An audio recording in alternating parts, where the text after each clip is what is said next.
Welcome to Financial Perspectives, the podcast, where we cover timely topics related to the current economic environment and keep you up to date on investment news. We also provide insights on how investors can maintain a long-term perspective. Please stick around at the end for important disclosure information. More information about Foster Group can be found in our ADV brochure at fostergrp.com. So, what to do about the tariff-induced market turmoil that we're currently in? It's been 5 days since U.S. President Donald Trump declared Liberation Day by enacting 10% universal tariffs, with 90 nations on the receiving end of additional so-called reciprocal tariffs. The new U.S. tariffs announced last Wednesday varied from 10% to 50%, with large trading partners like China receiving a tariff rate of 34%, South Korea 25%, Japan 24%, and the European Union 20%. Stock markets around the world, though, they declined quickly on the announcement. And we know that there has been lots of news coverage about these tariffs and the subsequent declines in global stock markets. And investors are rightly asking, what's the rationale behind the steep new U.S. tariffs, and what does that mean for their portfolio? What can or should we do as investors? Let's try to answer both questions, starting with why these new U.S. tariffs are put in place. President Trump and his advisors believe that the U.S. trade deficits with other countries are just too high. We do import far more goods than we export as a country. The president's team believes that U.S. goods producers have been put at a disadvantage over the years through other countries, creating obstacles to our goods and services entering their markets. And they believe that if these trade barriers were removed, the trade deficits would shrink dramatically, and that would be good for the U.S. economy. Tariffs are one kind of trade barrier to U.S. exports. The Trump administration announced a base tariff of 10% on all imports, with higher so-called reciprocal tariffs between 10% and 50% for countries deemed to be more unfriendly to U.S. goods. Tariffs are essentially a tax or a duty that must be paid by the receiver of the good when it crosses the border. So here's an example. On imports from Switzerland, the reciprocal tariff announced last week was 31%. If a Swiss chocolate maker fulfills an order and sends inventory costing $4 per bar to a U.S. grocery store, the U.S. grocery store would pay the Swiss chocolate company $4 for every bar, and then another $1.24 per bar to the U.S. Treasury. The grocery store then must determine whether to mark up the chocolate bar to cover the extra $1.24 from the tariff or not.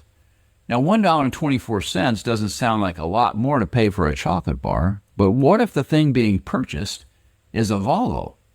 Headquartered in Sweden, Volvo is a member of the Eurozone, which was assigned a reciprocal tariff of 20%. Basically, the tariff on cars imported previously from Europe was 2.5%. By comparison, the Eurozone charges a 10% tariff on the import of U.S. automobiles. Now, under the new 20% reciprocal tariff, if the dealer cost on the vehicle is $65,000, the dealer pays Volvo $65,000 and then must pay the U.S. Treasury another $13,000 when the vehicle comes off the boat. That's $11,375 more than just a week ago in tariff. With $78,000 in total cost to bring the Volvo into the U.S., how much of that additional $11,375 will ultimately be paid by the dealer in the form of reduced profits, or the consumer through an increased sticker price? The third option would be for Volvo to maybe lower their dealer cost. Regardless, the markets have looked at these new, much higher tariffs and quickly realized that companies will be less profitable and consumers will likely be paying higher prices, at least for a while, neither of which bodes well for stock prices or economic growth. Stock markets had been operating in an equilibrium based on previous tariff policies and agreements between countries, pretty much on a good-by-good basis. Global tariffs are complex. In Canada, for example, the tariff on importing a live U.S. chicken is about 50%, but a U.S. auto only sees a 5% tariff. Many imports are subject to absolutely no tariff, especially under the USMCA trade treaty between the U.S., Mexico, and Canada, as negotiated by President Trump in his first term. The bottom line on the new U.S. tariffs is that they are now historically very, very high, the highest since 1930, and very broad, and really none of them have been negotiated yet. Many economists have called the action of the executive branch of the White House a unilaterally declared trade war, while the president's supporters say he is using the tactic to set up later negotiations. Investors can only hope that these negotiations come quickly and are very successful. So how should an investor respond to all this volatility and uncertainty? Well, the first thing is to do a little perspective taking. On a year-to-date basis, the globally diversified investor has seen their U.S. stock market holdings decline into what's called correction territory, which means they're down more than 10% from a previous high. The S&P 500, for example, was down 13.66% in 2025 at the end of the day on Friday. Foreign stocks, which have been leading their U.S. counterparts all year, on Friday closed down 1.75% for the year, based on the MSCI All-Country World ex-US Index. But that is over 10% off its 2025 high point, reached on March 19th. Bonds are doing what we hope and what they most often do when stocks decline. They're holding their own and they're gaining a little bit.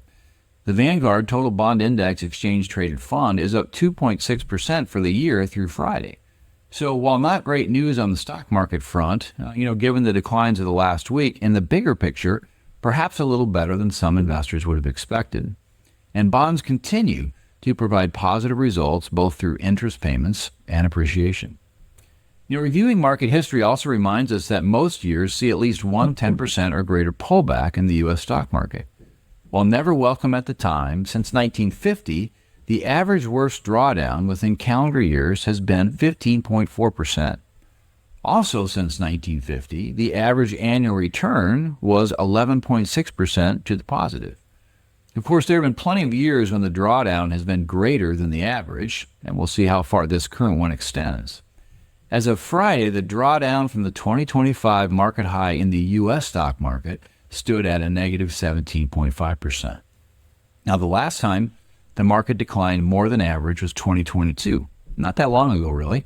With inflation running very high at the end of that year, the S&P experienced a drawdown of 22% before starting its recovery. Before that, there was the COVID-19 pandemic year of 2020, which saw the U.S. market at one point down 34%, before recovering dramatically to close that same calendar year up 18%. Of course, the longer-term picture for stock market investors has been one of tremendous growth, especially if an investor held steady through good and bad times. Some of the very best market days have come on the heels of the worst days. In 2020, the second best day happened immediately after the second worst day. And since 2003, 7 of the 10 best days for U.S. stocks took place during bear markets. In those cases, when the recovery started, you had to be already invested to catch the tailwind. Missing just the 10 best days since 2003 would have cost an investor over 50% of the total return available for that period. That's an amazing number. With the news media in hyper-response mode, it's just hard to keep a level head right now. We understand.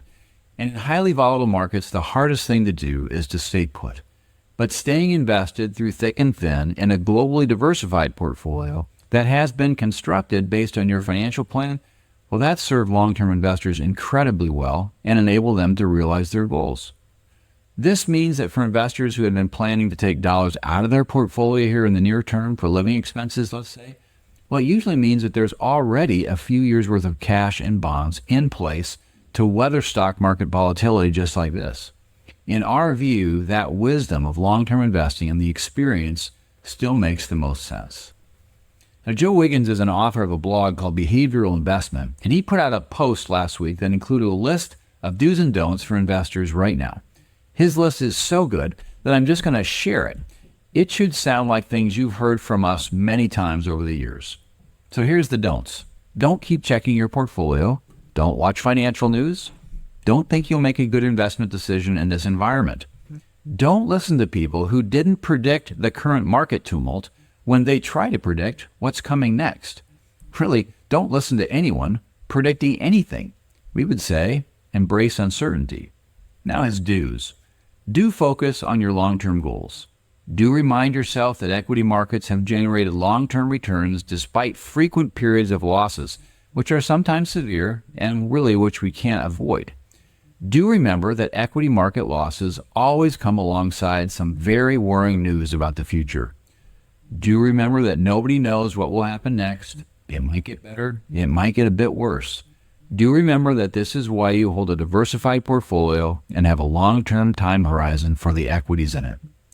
We're recording on Monday, April 7th, 2025.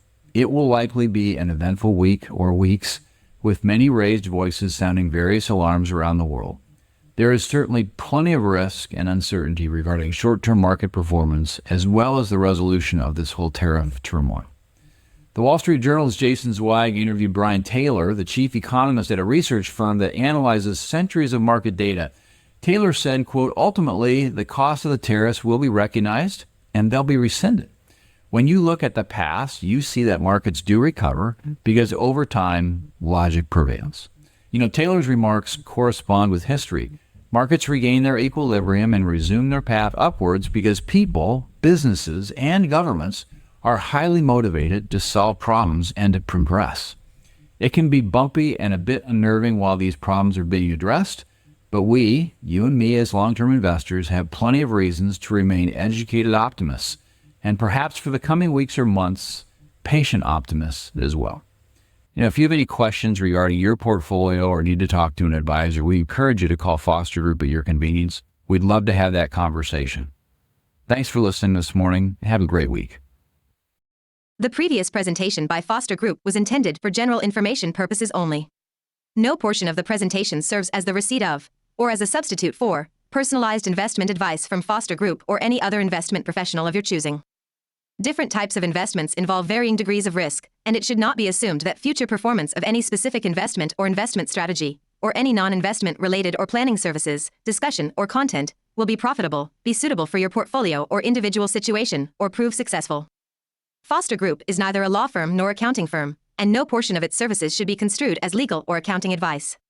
No portion of the content should be construed by a client or prospective client as a guarantee that he or she will experience a certain level of results if Foster Group is engaged, or continues to be engaged, to provide investment advisory services. A copy of Foster Group's current written disclosure brochure discussing our advisory services and fees is available upon request or at www.fostergrp.com/disclosures.